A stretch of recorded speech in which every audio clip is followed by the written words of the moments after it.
And గుడికి వచ్చేటప్పుడు ఎలాంటి బట్టలు వేసుకుంటారండి? గుడికి వచ్చేటప్పుడు ఎలాంటి బట్టలు వేసుకుంటారు? ఎలాంటి బట్టలు పడితే అలాంటి చిరిగిపోయి వేయించుకుంటామా? మనలో మన మాట అండి, ఆ గొడవలేండి. ఇప్పుడు మందిరానికి వచ్చేటప్పుడు మనం ఏం చేస్తామండి? ఒక పండగ వచ్చిందండి, వచ్చేటప్పుడు ఏం చేస్తాం? డ్రాయరు పని వేసుకొచ్చేస్తామా? ఏనానా చిన్నాడు? మందిరానికి వచ్చేటప్పుడు ఏం చేస్తాం? చక్కగా మంచి ఇన్షర్ట్ చేసుకుని మంచి టక్కు టై అన్నీ కట్టుకుని వస్తాం. ఎందుకని? అమ్మో మందిరంలో ఎవరున్నారు? అయ్య బాబు దేవుడు ఉన్నాడండి బాబు అంటే గౌరవంగా. అవునా? దేవుడికి భయపడి వస్తాం. దేవుడికి భయపడి మందిరంలోకి మంచి బట్టలు వేసుకొస్తావు, పట్టు చీరలు కట్టుకొస్తావు, పట్టు వస్త్రాలు కట్టుకొస్తావు. మరి బయటికి వెళ్ళినప్పుడు కూడా ఒక విలువైన వస్త్రాలు ధరించుకుంటాం కదా. బయటికి వెళ్ళినప్పుడు నా ఇష్టం అని చెప్పి డ్రాయరు పని వేసి తిరుగుతామా? మళ్ళీ మన మాట ఏమంటే వేసుకుంటామా? బయట ఏం కనపడుతుంది మనకి? అవి సిగ్గేస్తుంది. అప్పుడు కూడా కనీసం కొద్ది మంచి బట్టలు వేసుకుంటావు కదా. బయటికి వెళ్ళినప్పుడు కూడా నా ఇష్టం అని చెప్పేసి ఇప్పేసుకుని తిరుగుతారు ఎవరైనా? ఏనా చిన్నడా? బయటికి వెళ్ళినప్పుడు ఇప్పేసుకుని తిరుగుతారు ఎవరైనా? పోనీ పొట్టి వేసుకుని తిరుగుతారా? సిగ్గుంటుంది కదా అప్పుడు.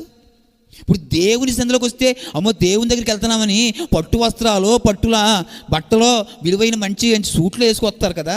మరి బయటికి వెళ్ళినప్పుడు ఒక మంచి వస్త్రాన్ని వేసుకొస్తే అక్కడ చూడ దేవుడు?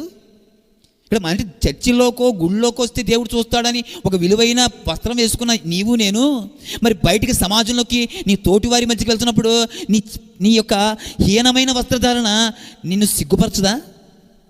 ఇప్పుడు నేను అంటాను, శరీరాన్ని పైన వేయబడే వస్త్రము భద్రపరచకపోతే ఆ శరీరాన్ని ఏం పాడైపోద్ది? ఆ శరీరమే పాడైపోద్ది, ఆ పరిశుద్ధత పాడైపోద్ది.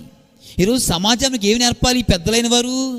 అమ్మా, నిండు వస్త్రము నీ శరీరాన్ని కాపాడద్దని చెప్పవలసిన వాళ్ళు. ఒక వస్త్రపు విలువలు, ఒక వస్త్ర విలువలు ఆ ఇంటి గౌరవాన్ని కాపాడుతున్న ఇంగిత ఆలోచన జ్ఞానం లేనివారుగా ఉన్నారండి ఈరోజు సమాజం. దేని బట్టి బతుకుతున్న దిశ? వాళ్ళ మనస్సుకు ఇచ్చను బట్టి. వారి మనస్సు ఇచ్చ ఏం చేస్తుందంటే శరీరాన్ని గర్వానికి నడిపిస్తుంది. తెలుసుకోవాలి వీళ్ళు, లైవ్లో చూసే వాళ్ళారా. నీ మనస్సుకు కలిగిన ఇచ్చ నీ శరీరాన్ని కాపాడుతూ పాపానికి నడిపిస్తుంది.